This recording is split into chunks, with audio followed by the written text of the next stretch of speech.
Tô de volta, galera. Mesa Informática na área, trazendo para vocês mais uma super novidade. Dessa vez essa zoada aqui é terrível, tá vendo? Já aconteceu com vocês essa zoada aí? Zoada chata da Azul. Imagina você tá jogando de noite e tá essa zoada aí. Isso daqui é zoada nos coolers, né? Aí você tem que fazer a verificação dos dissipadores, as ventoinhas. Vou colocar um óleo, fazer alguma coisa. Ver qual é o estado dele aí, para poder parar essa zoada aí. É isso aí, galera. A zoada tá vendo dessa criança aqui, né? A outra também, ó. Só que essa daqui é que tá mais. Então o que é que a gente vai fazer? A gente vai abrir aqui, né? Se esse daqui não for travado, se não for, a gente vai colocar o óleo aqui dentro, né? Na engrenagem. Você vê que tá novo, selado, não tem nem muito tempo que eu instalei isso aqui. Mas para você ver o problema, ele não tem hora para aparecer, né? É, galera, como eu pensei, ó, é selado, tá vendo? Aqui é selado. O que é que a gente vai fazer? Vai ter que tirar as ventoinhas e olhar do outro lado. Beleza?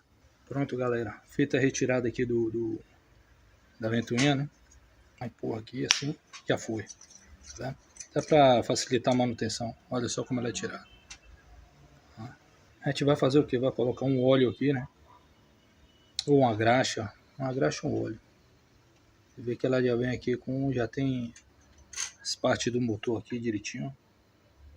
Tem os LEDs aqui. Coloca um pouco de óleo. Deixa eu ver o estado, mostrar o estado para vocês aqui.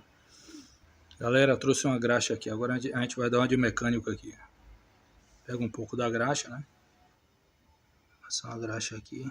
Vamos ver o que é que vai acontecer. Só para evitar melhorar essa zoada aí. Coloca de volta. Isso aí. Espero que... Tá? Girada de teste aqui para ver.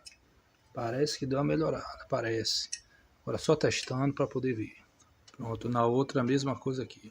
Passo a graxa aqui. Tá vendo? Como ela vai funcionar assim, que funcionar de ponta cabeça. Vamos lá, galera. Agora é hora da verdade. Bora ver se vai continuar zoado aqui.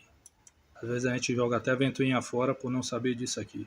Ah, a ventoinha tá ruim. E a ventoinha é zerada. E apresentando uma zoada dessa terrível aí. Aí o cara pega, não, eu vou jogar fora porque... Ah, tá fazendo zoada, vou trocar. Não, pô. Você tem que saber de uma coisa. Existe uma coisa chamada manutenção preventiva, entendeu? Quando começa essas zoadas assim, desliga o PC, tira, né? Desmonta, faz como eu fiz aqui. Bota uma graxa que é até melhor do que o óleo resseca, mas para poder quebrar o galho, o óleo ele vai ser um paliativo. Mas para durar muito mais tempo, você bota uma graxa, né? É isso aí, galera. Espero que tenham gostado. Dá dica aí, né?